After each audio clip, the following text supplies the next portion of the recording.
Welcome to NJ Ghana Radio and A2 TV. This is in times like these, and I am Nana Watson. Tonight, we're going to look at raising children in diaspora. I have Reverend Dr. Digraf Jan Kwafu to help us with some of the good ideas to help us raise our children the way they're supposed to be raised, so they do not forget who they are as a people. Welcome, Reverend Dr. DeGraft Quaffle. Thank you. Please introduce yourself to my audience. Thank you so much, Nana. First of all, I just want to say you look gorgeous today. Thank you. And I must say the studio is awesome. I think you guys have done a very good job. Kudos to the management of A2 TV. And I'd like to give a shout out to Living Waters Assemblies of God in Hamilton, New Jersey, my wife, and my kids. My name is Reverend Dr. DeGraft Quaffle. I'm a Reverend Minister at Living Waters Assemblies of God in Hamilton. I'm also a cybersecurity analyst and a father of 5. Yes. 5? Yeah. Wow, that makes it easier for me. We're going to take a short break and we'll be right back.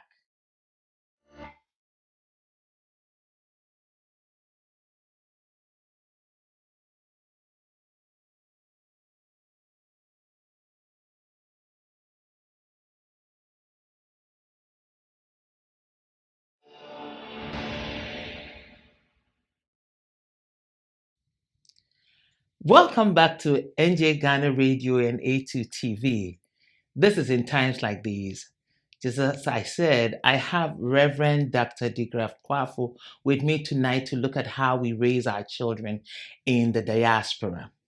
African parents and Ghanaians in particular have a problem with how we raise our children. The struggle between our cultures and our religious beliefs play into how we raise our children in diaspora. Our children get confused because they want to be like any other child, but we can't because we have our own way of raising them. So then sort of we crash. Tonight we're going to ask or talk to Reverend Dr. DeGraff Quaffle, who's going to share some light into why we're raising our children the way we are raised, and then also let the children understand that, listen, we don't hate you. We want the best for you. So, Reverend, how was your upbringing? Thank you. I was a child of teachers, 2 teachers. My parents were both teachers, and they were both Christians, praise God. But as a child of a teacher, you can imagine the strict and the kind of lifestyle the parents expect us to lead. In the community, they expected us to lead a life worthy of emulation because you, as a teacher's child, everybody is looking at you to exhibit a certain kind of lifestyle. You cannot talk like anyone, you cannot behave like anyone. And we were coached or advised to make sure that we don't do anything that will bring disgrace to the family. So I will say my parenting experience was kind of on the stricter side. We didn't have too much room to operate. We had to make sure that we are tuning to everything that our parents told us. So, looking at the way you were raised in Africa, comparing it to what you are doing as a parent with your children, 5 of them, Right. How do you balance it? Are you bringing anything from Africa into it, or you are strictly raising them American style? That's a very interesting question. I must say that the first 2 children had a little brush of our parenting style in Ghana because we didn't know any better. But then we learned, my wife and I, we learned very quickly that we cannot bring that lifestyle here because we realized that the way we are raising the children will have effect on the child's mental health, their attitude, and their social life. In fact, there's one researcher called Dr. Yang. He conducted a research in 2018, and he said this, that your parenting style can affect everything from your child's self-esteem and physical health to how they relate to others. So you bear me out that in Ghana, as a child, when your parents give an instruction, you dare not ask any question. It's basically do what I say. Yeah. And we esteem that as a greater respect. Asking your father or your mother a question after an instruction is given is construed as a disrespect.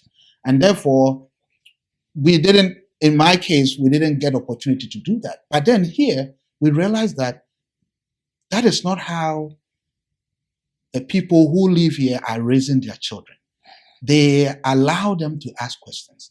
Parents are supposed to explain why they are giving particular instruction or why a child should do what you ask them to do. And looking at that and how the children turn out, I believe that is very helpful. I'm not saying that the way children are raised in Ghana is wrong. No, because every culture is different. I just want to make that clear. It's not completely wrong because the culture there may warrant that kind of style of parenting. But when you come here, it is recommended that we learn some of the good way of raising children here so that we don't get in trouble. Because sometimes some of the way we raise children in Ghana may, cause you to get into trouble, especially when it comes to discipline and it comes to other ways of, making sure children do whatever we ask them to do. Okay, as a working parent, when you are raising the first two, I believe both parents were working.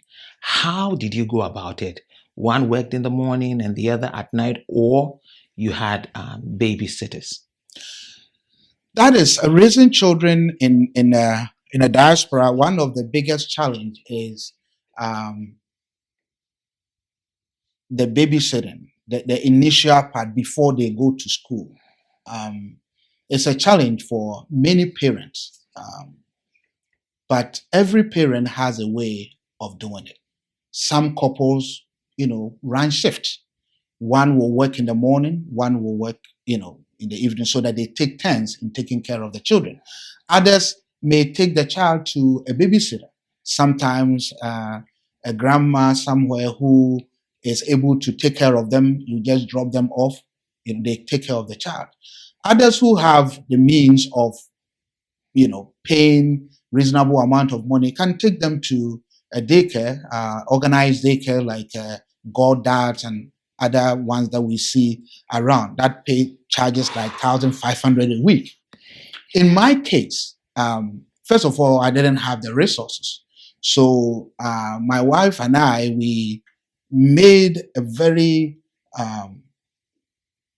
deep analysis. And we realized that if my wife works and we take the kids to daycare, the amount of money that she was making was almost the same as how much we were spending for someone to babysit the children. So we decided that no, instead of doing that, my wife decided to sacrifice to take care of the children. So she was home for about 10 years, just taking care of the children. That's why I was able to have that many of them. Wow, you did good. because, Yeah. because she decided to sacrifice. And then, so it was kind of a mutual agreement. I don't think that approach may work for everyone, but if it's possible, I recommend that people do this analysis, because sometimes the amount of money that you're getting from your work vis-a-vis what you're paying to the babysitter, it's a wash. In other words, you're not making any profit. And there is no one who can take care of your child better than you. So if you do the analysis, you do the math, and you realize that it's better for one to stay home, then let's do that. Now, most women are not willing to do that because some of the men hide their finances from the women. And the woman staying home and taking care of the children may be misconstrued as someone who is doing nothing. Meanwhile, taking care of the children is even more difficult than working out there. Just leave the kids for the man for 2 hours. You will come and he is so devastated. I remember one time my wife left the kids for me for a few minutes, and this one is crying here, and I didn't know what to do. So the work that this woman do is so much difficult. So when your wife decide to stay home, you must be open financially and make sure you don't see her as someone who doesn't work, but someone who is equally working and making sure that she has access to the money to take care of herself and anything that she needs to take care of. The reason I asked that question was because of the person you quoted from what Yes. his status, Dr. Young. Dr. Young, that a child's well-being mentally, physically, spiritually comes from the way they're raised. Right. So if you're going to give your child to a babysitter, you should know that if the person is not of your cultural or traditional or religious place, they will not be able to care for the kid the way you would. So I was glad when you said your wife took it upon herself to do that. So what of those who have to give their children to, say, a Spanish person, a white person, somebody other than their own cultural? How does that play into it?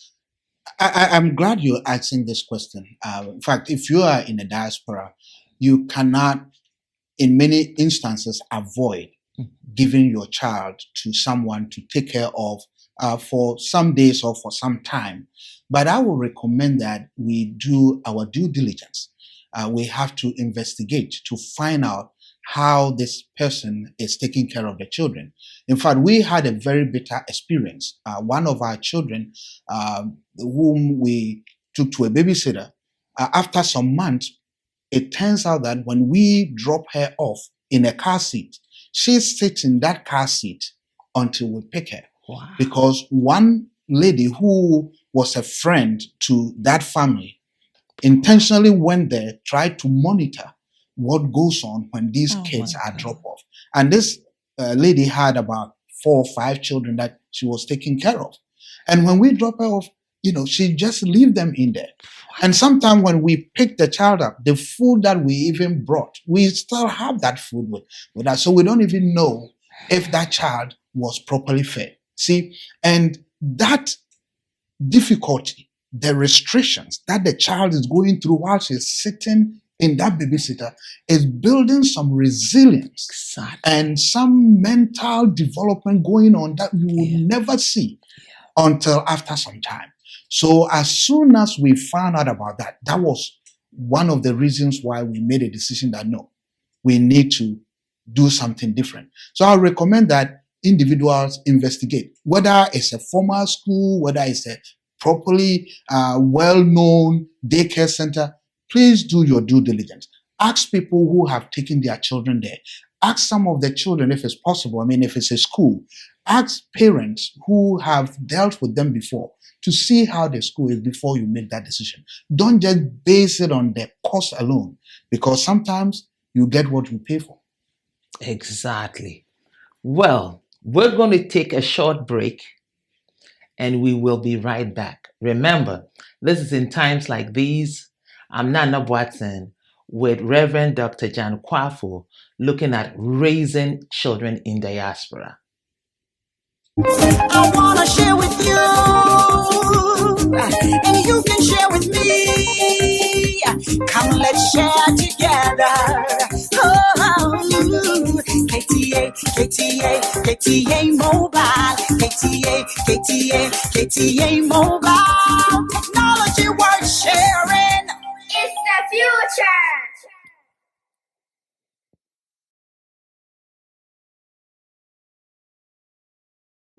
I wanna share with you,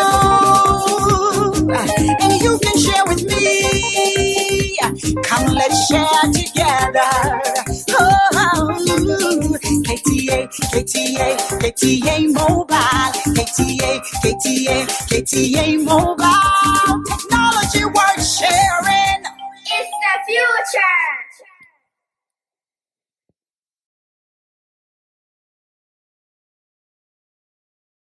I wanna share with you,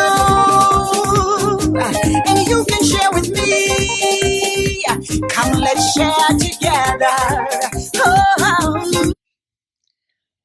Welcome back. This is In Times Like These, and we are on A2 TV with Reverend Dr. John Kwafu on raising children in the diaspora.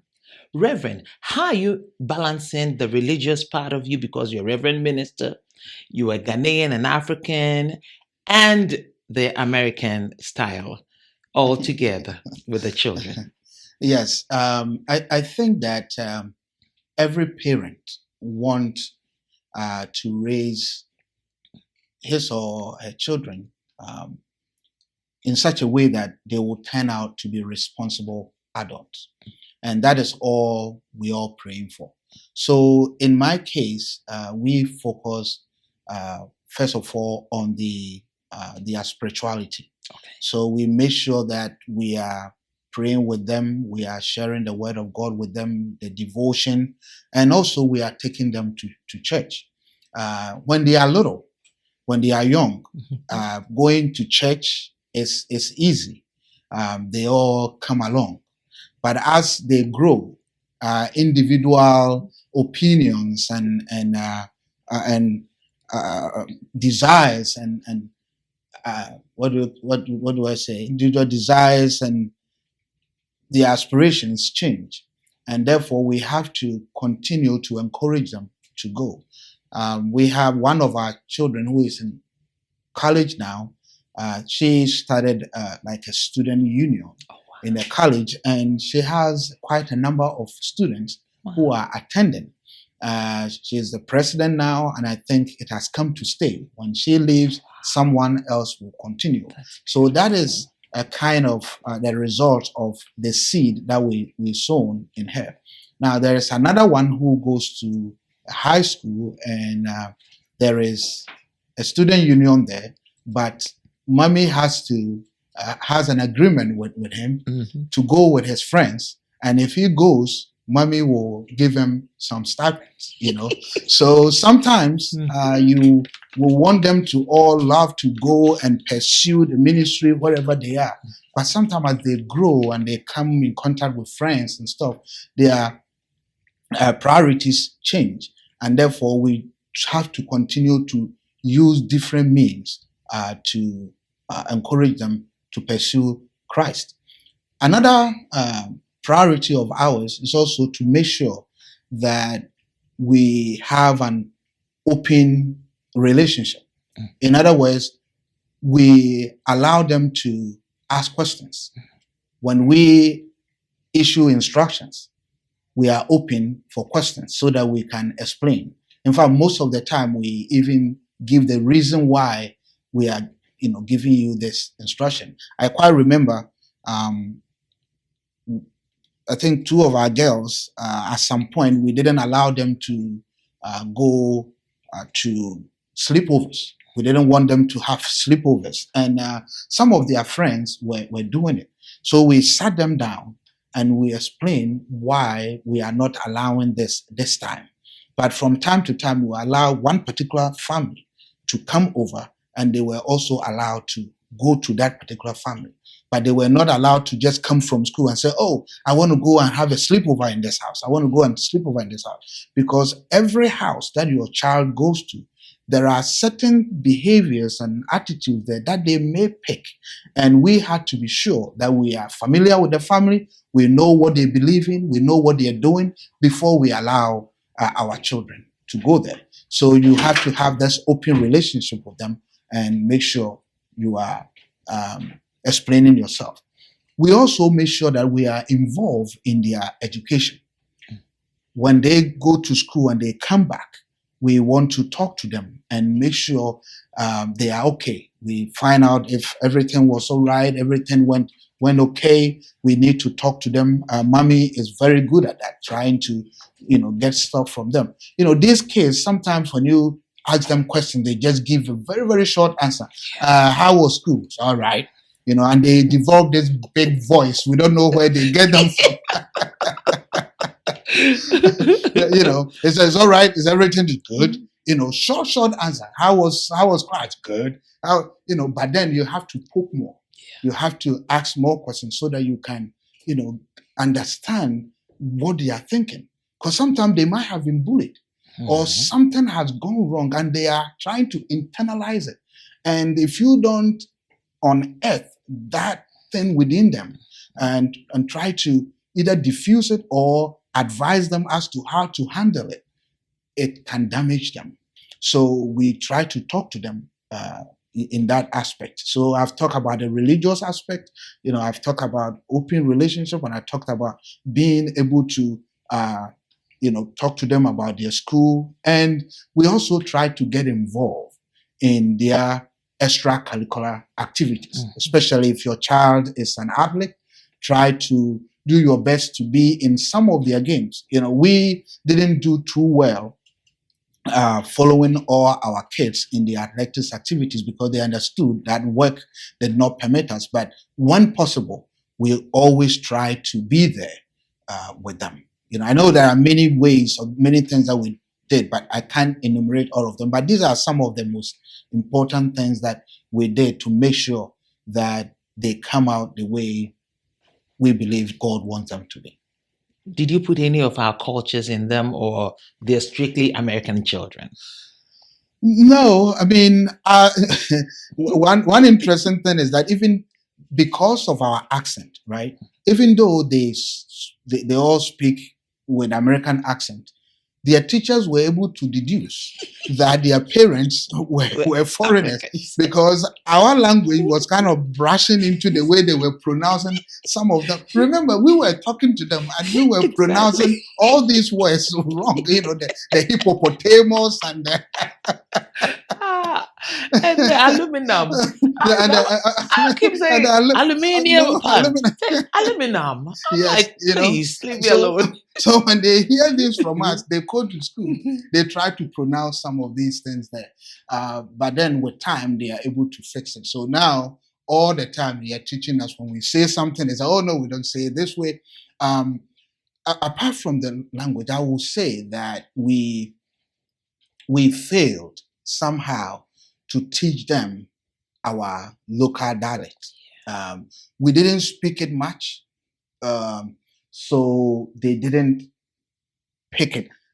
We were very fortunate, though, that all our children, they understand the language. How did I know? We went on vacation in Virginia, and when we were driving back, as a way of interacting with each other, we started this game that we're going to speak our local language, and anybody who is able to interpret will get a prize. We were shocked to know that these kids understand everything that we say. And sometimes we thought that we were talking something that they don't understand. These kids know everything. Wow. I was so proud of them. Wow. I was shocked. Yeah, they understand. Just that they can't speak it, Yeah. but they understand. So that alone is good. So then the food wise, we always, my wife always prepared the local dishes, so they are very familiar with the jollofs and the shito. They don't know why we named the shito because the name. Is that out of all the names that you can name this wonderful stew? Why did you call it shito? I said, no, there is something called poo platter. That one you like it, right? You eat it, so don't bother if we call it shito. So they know our local dishes. Some of them eat the fufu, the kenke, but some don't like it. And let me use this opportunity to advise parents that when we are doing groceries, let us not focus only on what we want to eat. These kids were not born back home. Yes, our food is good and healthy, but because they were born here, they also like their own food that was where they were raised, the food that is here. So when we are going for grocery, it's good for us to ask them what they want to eat so that we can incorporate their food into our grocery. Otherwise, we'll always focus on what our husband wants and what our wives want, and then we leave them alone. And the food that we bring home, they don't like it. And then before you realize, they are ordering pizza from here, they are ordering this from here. And I don't think it's a good practice. So let's ask them, what do you want this week? And then they will tell you. Sometimes, these parties, they have their own things that are easy to prepare. Add them to it so that they will all be part of the grocery. And that is a cost, it will save you some money as well. So, Rev, as a reverend minister, I believe in your church there are single parents and stuff like that. Correct. How, back to raising these children from infancy, God forbid somebody in your church is a single parent and struggling, has to take their kids to the babysitter and stuff like that. What are some of the stuff or structures you have or support system you have for people like that? Thank you for bringing this up. Being a single parent, I think in America here, is one of the most difficult jobs one can ever have, because you need to pay your bills, yet you have to take care of the kids.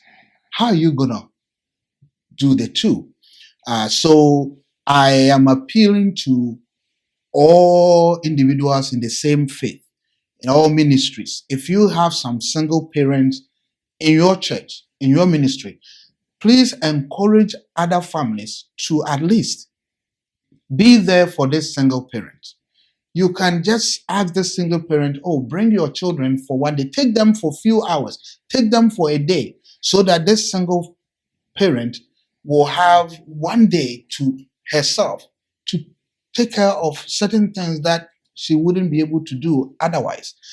So in our ministry, we encourage this, that if there is anyone who is available to help any of these single parents, let the parent know, so that they can, drop off the kids, so that the parent can have some free time to take care of few things. So I think that if we begin to do this, can you imagine if everybody is able to pick the child one weekend?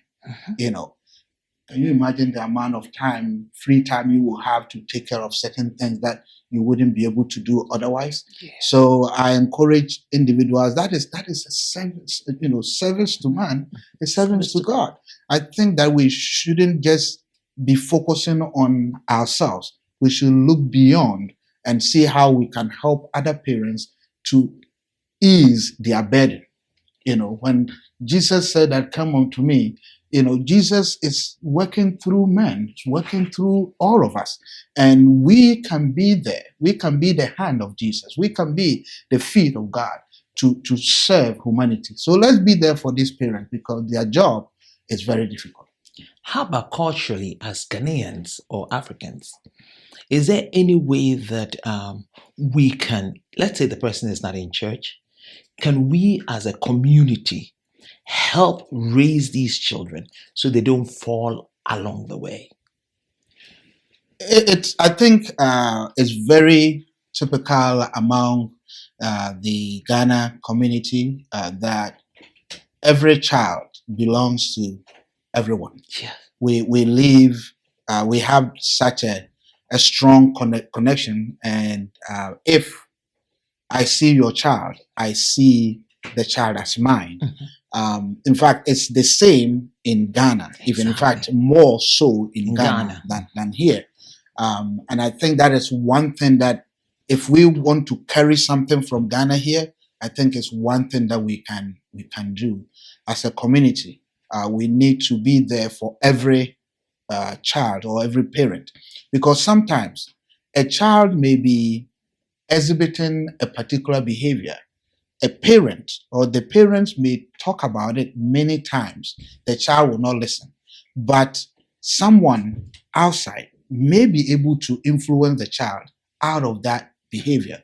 So let's get involved. And I also encourage parents that if someone is trying to help and you don't like it, find a nice way to let the person know, because most people are washing their hands because of some of the responses that they are getting trying to help. And if somebody's trying to help your child and then he ends up getting all kinds of disrespectful comments or remarks, that will discourage people from doing so. Many people say, mind your own business. If you don't want to get in trouble, just stay away. But sometimes, if you don't get involved in the long run, that child that you didn't help, raise may come and marry somebody from your house. You realize that your daughter or your son is in love with this person so strongly, and you are now going to deal with this forever. So you never know. So let's all get involved. Let's get involved. So back to the same area. You know that in diaspora, divorce is rampant, and because of that, the single parenting situation. Unlike Ghana, here you can take the person to child support and stuff. So the other parent who ends up being the one paying the child support most times they don't come around the kid because, hey, I've given my money, da da da da da. But it becomes a problem because, hey, you've paid, I get that. Right. But the upbringing of the child is supposed to have been for the two parents. Right. So what do you say about that culturally and as a reverend minister? Let me make this straight. Children need more than child support money. Thank you. Raising children needs more than child support money. If you are, most of the time, the kids go to the father, the mother, and the fathers have to pay child support. Although, on certain circumstances, the mother also has to pay the child support. But majority of the time, it's the men who tend to be paying this child support. And I want to encourage my fellow men that these children need us. And even if you are not living in that particular township where your children are, be there for them. Call them. Be available so that they can talk to you. You can advise them. Open that line of communication. Don't just say, oh, I have paid 500 a week or a month, so that's it. I've done my due diligence. No. The children need you more than that money. You need to be there. And if you live in the same township or close by, make sure you are involved in their schooling. Some parents don't even know what parent-teacher conferences is. I'm serious. Some people may not even know what it is. You need to be able to go to your children's school when there is this parent-teacher conference and talk to the teachers, see how your child is doing, where they are not doing well, how they can improve, what other programs are there in the school that the children can get involved. Can they be involved in sports? Can they do this? What is going on? Let us get involved. Because when these kids know that they have this support, it has a greater impact in their development. But if it's all, push onto the woman, sometimes these kids, they overcome the lady, the woman, and they do whatever they want. Men, God has given us authority. God has given us special power that when we talk to our children, it carries so much weight that ignoring your children and not getting involved in their upbringing is causing them more harm than good. Once again, this is NJ Ghana Radio and A2 TV, and you're on In Times Like These with Nana Watson as your host, and our guest tonight is Reverend Dr. John Kwafu. We're going to take a short break and we'll be right back.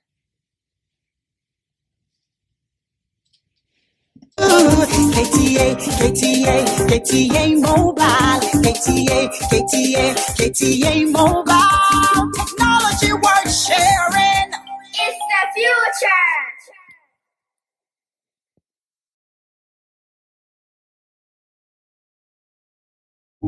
I wanna share with you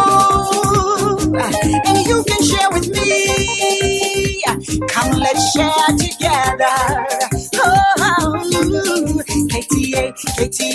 KTA Mobile,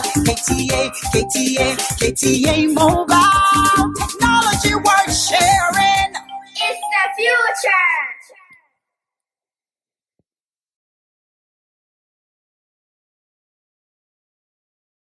I wanna share with you,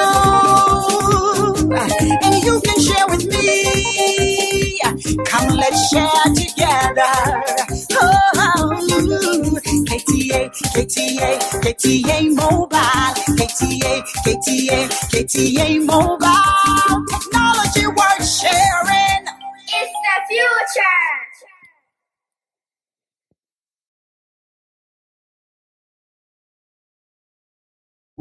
I wanna share with you, and you can share. Welcome back to NJ Ghana Radio and A2 TV. You are on In Times Like These, and I'm Nana Watson with Reverend Dr. Digraft Kwafu. We're talking about raising children in the diaspora, and we're going to get into one of the most serious things that is affecting our children. Reverend, as a parent, a pastor, and a Ghanaian, with teenage pregnancy, teenage sex, drugs, and everything in between, and their sexuality, what is your take? Well, this is a this is a well loaded Yep. question. Let me try to take them one by one.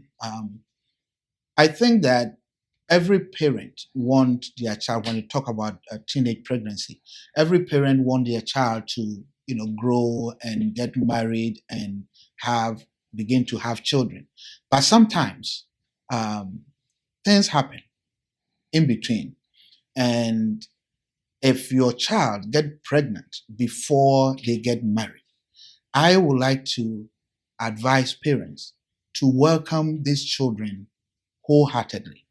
Because if the child did not abort the child and he is bold to tell you, or you come to know about it, whichever way, however way you got to know about it, please embrace the child.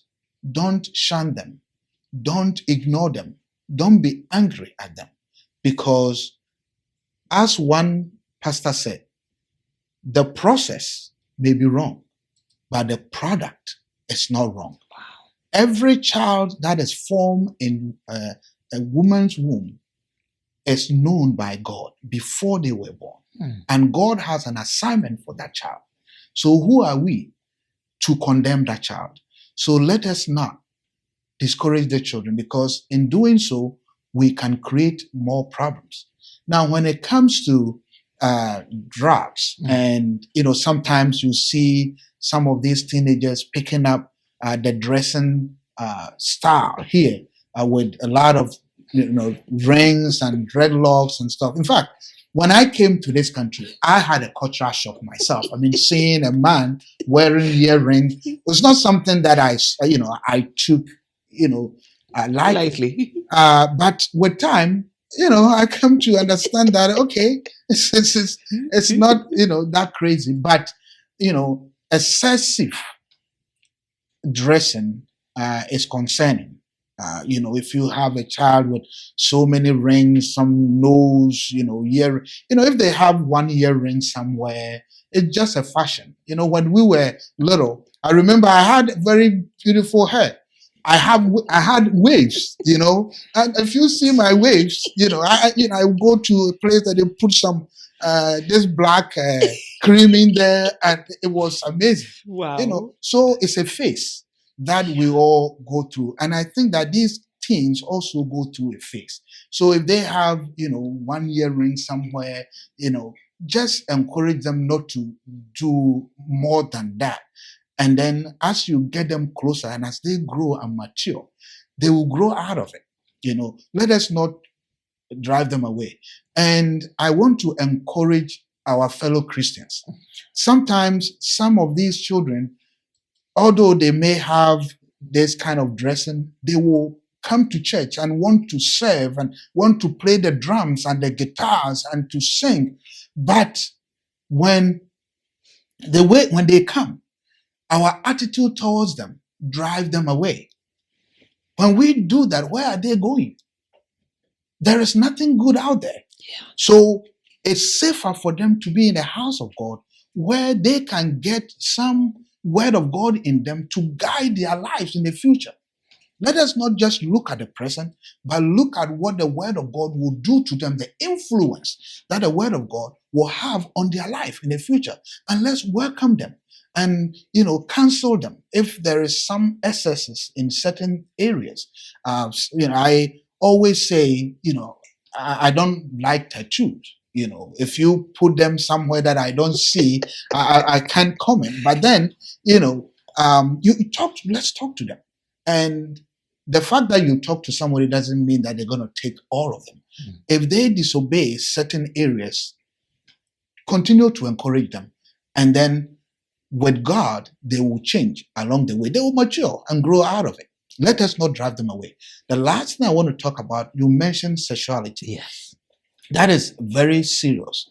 But the culture that we live in and the way this is being promoted, one day, we're going to have that shocking conversation where a child may come home and say, hey, I am this or I'm that. We are praying that this does not happen. And I don't wish this on any family ever. But in case that even happens, let us not drive them away. Let us not push them away. Let's welcome them, continue to talk to them, continue to pray for them. And with God's hands in it, that individual will change for the better. Wow. So, Reverend, to wrap it up, finally, what will you tell the parent out there to do for a child they're raising? Thank you very much. And thank you, the audience and the management, for giving me the opportunity. Parenting is an art, and there is no one foolproof way of raising a child to become successful or responsible adult. It's all in the hands of God. However, there are certain ways and procedures that we must follow, especially if you are in the United States or if you are in the diaspora, to make sure that we don't put our children in a harm's way. And as I started with Dr. Young's message, I want to end with it by saying that your parenting style can affect everything from your child's self-esteem and physical health to how they relate to others. It is important to ensure your parenting style is supporting healthy growth and development, because the way you interact with your child and how you discipline them will influence them for the rest of their lives. So let's do the right thing. Get the children involved in your conversation. Let them know what is going on in your family. Let them know what you're doing. Know what is going on in their school. Be part of their extracurricular activities. Attend their parent-teacher conferencing. Be part of their school activities and have continuous conversation with them. Try to understand them. When you do that, you will always know what challenges they are facing and help them solve it. Because these kids, they don't pay rent, but their stress level is more than their parents. Wow. Thank you, Rev. Thank you, Rev. I mean, I can sit here the whole night and talk to you about parenting. I'm getting so many things that I never thought of. Well, this is NJ Ghana Radio and A2 TV, and I am Nana Watson, your host, talking to Reverend Dr. DeGraff Kwafu, who has shed so much light on what we need to do as parents in diaspora.